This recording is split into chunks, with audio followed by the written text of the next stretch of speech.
Biden officially announced his plan to relieve student debt yesterday. He'd been teasing this for at least a year at this point, and had put student loan repayment on pause for quite a while as his legal teams were working furiously behind the scenes to see if he could do $10,000 or $50,000. When in reality, there's no legal obstacle for him to do any of it.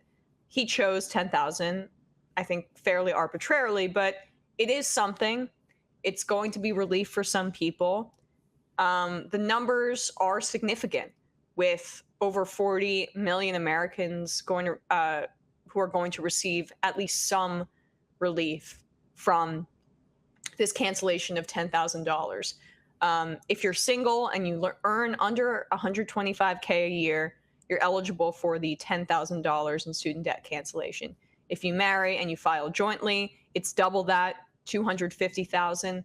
And if you got a Pell Grant, you're a Pell Grant recipient, and you meet those same requirements based on your income, you're also eligible for an extra $10,000 in student debt cancellation. So if you're a Pell Grant recipient who earns less than $125,000 a year, you can get $20,000 of your student debt relieved, and that's the maximum under his current announcement.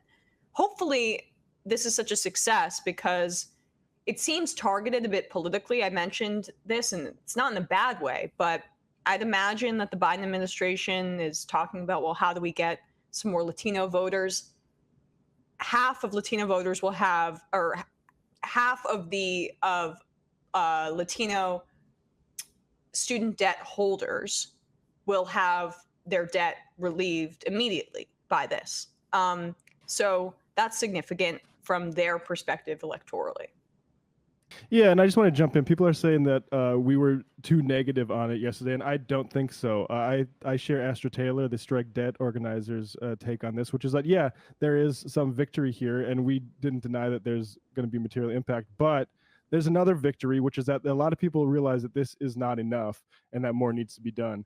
And I make no apologies for being a person who is still saying that actually more needs to be done, and this is a kick the can situation. But this is not a radical thing. Elizabeth Warren was just quoted saying we should have done $50,000. I mean, that was what she and Schumer were proposing. So, like, we're not being crazy lefties here, guys. This was the bare minimum and less than what he promised on the campaign trail because he means tested it.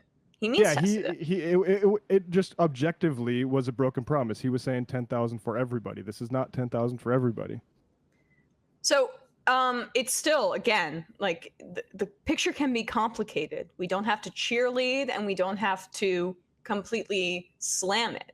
I'm in between here, but I do think that the context is important. Private loans, so just so people know, are not eligible. It is the loans, only the loans that are granted by the federal government are going to be eligible under this cancellation, which is a great majority of it.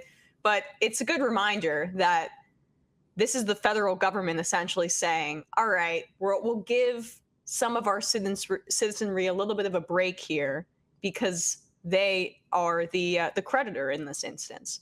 But here is Biden responding on his way out the door after his announcement on this in a rare, well, they're not super rare, but I like when he gets into this mode where he's combative with reporters and he has some populist instincts in these moments. Like, he was leaving after he concluded his remarks. A reporter asked Biden, basically, is this unfair to people who already paid their student loans, which is an interesting framing for this topic. And Biden kind of shot back on his way out the door. It's pretty good. Mr. President, is this unfair to people who paid their student loans or chose not to take out loans? Is it fair to people who, in fact, do not own multi-billion-dollar businesses? If you see one of these guys give them all a tax break, is that fair? What do you think? What about people who paid their loans, though, struggle to pay their loans, and now others don't have to? dark bread. What a brain dead press corps. What a brain dead They're press the corps most we have. credulous people on the planet. I mean, do they? I just wonder if these guys get notes from Fox News before they go in. Like, do all of them just have a binder of what like the outnumbered Harris Faulkner group are saying the day of? Like, that's such a stupid question. It is. It's stupid, but it's also, I mean, not a question that isn't representative of how some people are reacting to this. Like, it is shocking to see some reactions about how $10,000 is a bribe for votes. The takes Which are is crazy. Sure, The takes fine. are- You know what else was the takes are crazy. If They're that's a insane. bribe, so were the COVID relief payments. Yeah. So were the payments that Ron DeSantis just gave out that were modeled on that. Right. To modeled on the child tax credit, to a specific set of a few thousand families in Florida. Like, yeah, the government does actions and then hopes people that benefit from them vote for them. Yeah. And Also, go ahead. it's worked out pretty well for them with multinational corporations and wealthy people. This is just something for regular folks. Reporters, Google farm subsidies, guys. Google farm subsidies. I mean, if they're so concerned, yeah, let's do reparations for anybody who had to take out a loan to pay for tuition. I'm down for that. We have the governmental wherewithal to do that. If that's really your concern here, let's do that, because tuition was always a conspiracy against working people to stop them from going to college. I mean, there's a press memo from like the Reagan era. Let's see if I can find it real quick. Basically saying, let's see, I got it here. It is from this is from Vietnam and Other American Fantasies by Howard Bruce Franklin. Later in 1970, Roger Freeman, a key educational advisor to Nixon, then working for re-election of California Governor Ronald Reagan, spelled out quite precisely what the conservative counterattack was aimed at preventing. Quote, "We are in danger of producing an educated proletariat. That's dynamite. We have to be selective over who we allow to go through higher education. If not, we will have a large number of highly trained and unemployed people," end quote. The two most menacing institutional sources of danger described by Freeman were obviously those two great public university systems charging no tuition, the University of California and the City University of New York. Governor Reagan was able to wipe out free tuition at the University of California. This is not some sort of like good faith student loan. The system we have was not some sort of good faith effort by people just trying to get people educated. It was a conspiracy to put youth into debt bondage. It's a worker discipline mechanism, and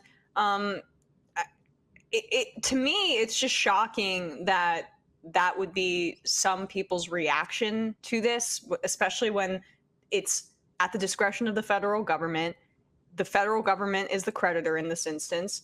That's no skin off of anybody's back in terms of taxes. This is just a decision made by Biden unilaterally based on his executive power. So really all it is just resentment towards a younger generation from an older generation that went through this, through their college education when it was a lot less costly, and who themselves were, in a way, victims of this same disciplinary tactic that wants a certain class of people to go to white collar professions, to serve in a particular to serve capitalism in a particular way. And now they have resentment that the generation behind them might get some relief.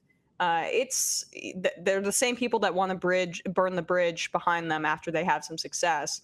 And now they're bosses, now that they're a little bit older, and they're worried that they might have less discipline over the younger people who are coming up the ranks in their profession. That's really all it boils down to. Yeah, I mean, that's why like there's no concern over the PPP forgiveness, because we're talking about a class of people who understands the function of government is to help them coerce labor. And that's what those giant PPP loans were for. And they didn't even have to go to the actual workers. They could have pocketed that. Like, this is all very transparent when you understand the class interests involved.